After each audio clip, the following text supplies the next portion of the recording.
Every year, the New York Times hosts what they call the Deal Book Summit, which features a roster of major speakers sitting for interviews with Andrew Ross Sorkin. This year, the featured speaker was the one and only Elon Musk, and it was an interview that would prove frankly earth-shattering for the ruling establishment, so faithfully represented and guarded by the New York Times. Now, obviously, you know that there's a public perception that, and you're clarifying this now, but there's a public perception that that was part of a apology tour, if you will. That this had been said online. There was all of the criticism. There was advertisers leaving. We talked to Bob Iger today. I hope they stop. You hope? Don't advertise. You don't want them to advertise? No. What do you mean? If somebody's going to try to blackmail me with advertising, blackmail me with money, go fuck yourself. But go yourself. Is that clear? I hope it is. Hey, Bob, if you're in the audience. Well, let me ask you then. That's how I feel. Don't advertise.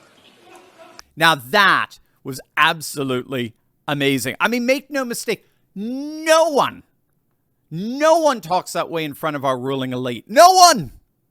And Elon was absolutely blunt and direct. He even called out Disney's Bob Iger, who was there. He was in the audience, the CEO of Disney, who pulled their advertising from X, formerly known as Twitter. Elon, in front of our globalist elites, told Bob Iger to go F himself. And as you could see there, obviously they had no idea how to respond to that. I mean, this guy didn't know what to do when someone does the unthinkable. That interviewer, Andrew Ross Sorkin, he was stunned speechless. Musk turned him into a stuttering fool. In front of everyone, he had no idea how to respond to someone who just told the whole of the globalist corporate world to go F themselves. But Musk wasn't done. That's how I feel. Don't advertise. How do you think then about the economics of X?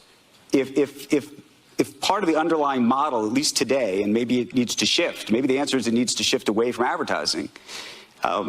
If you believe that this is the one part of your business where you will be beholden to those who have this view, what do you do? F-Y. I understand that, but there's a reality too, right? Yes. No. I mean, Linda Yaccarino's right here, and she's got to sell advertising. Absolutely. So, totally. No. Actually, what this advertising boycott is going to do, it's going to kill the company. And do you think that and the whole world will know that those advertisers killed the company, and we will document it in great detail. But those advertisers, I imagine, are going to say, we didn't kill the company. Oh yeah. They're going to say, tell it to Earth. But they're going to say, Elon, that you killed the company because you said these things, and that they were inappropriate things, and that they didn't feel comfortable on the platform, right? That's what they're going to say. And let's see how Earth responds to that. Hey, gang, you may have heard, but one of the reasons why we are such huge supporters of Elon is that we on this channel just got hit hard by the international social government. We have been officially demonetized, putting our daily communication with you at risk.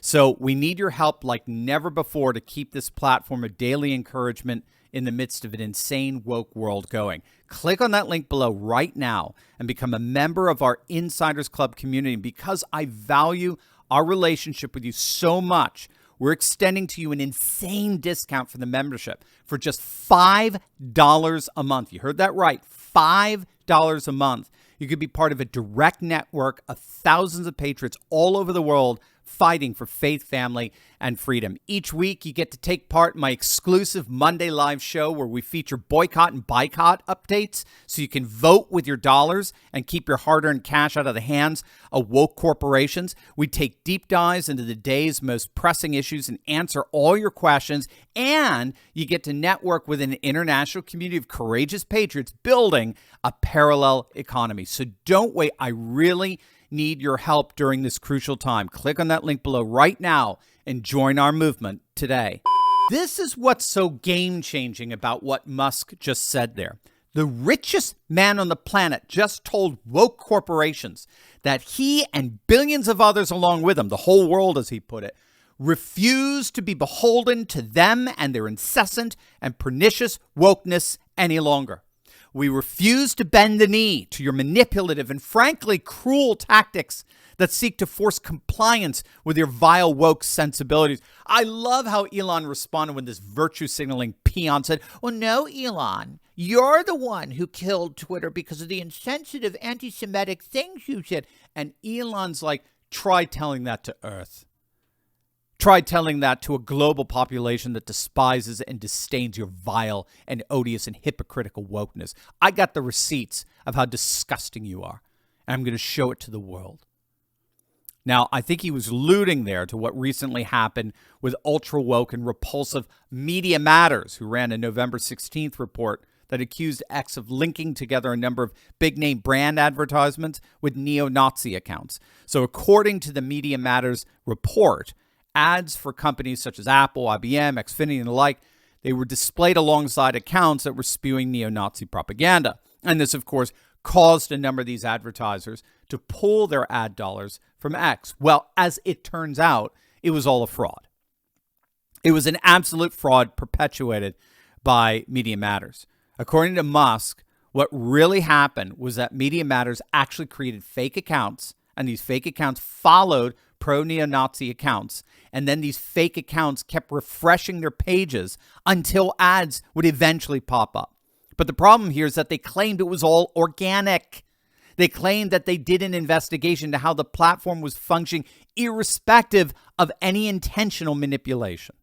In other words, Media Matters made it all up. It's a fraud, like the Russian collusion hoax that the New York Times pushed for 3 years. But I've got to say that my favorite here is when Andrew Ross Sorkin inadvertently stepped in it when he asked Musk how he felt about his contributions to AI research and green energy. Check this out. The approach to some of the stuff you're doing with AI has been very specific, right? There's not a let the chips fall where they may approach to those businesses, I don't think. No, we focus on making the best products. And Tesla's gotten to where it's gotten with no advertising at all. I understand that. Tesla currently sells twice as much in terms of electric vehicles as the rest of electric car makers in the United States combined. Tesla has done more to help the environment than all other companies combined.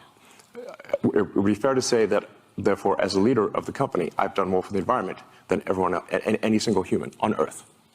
How do you feel about that? No, how do I feel about that? Yeah, no, I'm asking you personally how you feel about that, because we're talking about power and influence and... I'm saying what I care about is the reality of goodness, not the perception of it. And what I see all over the place is people who care about looking good while doing evil. F them. Okay? What I care about is the reality of goodness, not the perception of it. And what I see all over the place is people who care about looking good while doing evil. F them. Now, what Musk just said there was a paraphrase of what he's said in the past to define wokeness. Wokeness gives people a shield to be mean and cruel, armored in false virtue. That's a perfect description of the clowns that make up our lamestream media and the corporate woke world. Wokeness is divisive. It is hateful. And it invites others to join in on that hate with the supposedly protective armor of false virtue. When all is said and done, wokeness is nothing more than the permission, indeed the obligation, to hate. It gives people a shield to be mean and cruel, to shame, to cancel, to excommunicate. And Elon Musk, there in front of the gathered Praetorian Guard of our corrupt ruling elite, called them out on it. Elon told the entire globalist establishment and liberal elites to literally go F themselves. He and the world are no longer beholden to playing by their rules. Make no mistake, this summit was a game changer. On that stage, you saw the richest man in the world tell our globalist elite that he and the entire world are no longer playing by their rules. In fact, Already, there's a mass boycott of Disney after Elon called out Bob Iger. Again, the sickness of all of this is that Disney can shill for every vile woke thing imaginable in front of kids. Media Matters can engage in all kinds of blatant deception. And as far as our globalist elites are concerned, that's all fine. That's all fine. And these virtue signaling snakes have no problem with Disney's vile antics with children or Media Matters' outright deception. They don't care. Precisely because wokeness invites you to be hateful and cruel. That's the hypocrisy that Elon called out, and that's the hypocrisy that will ultimately destroy our globalist elite.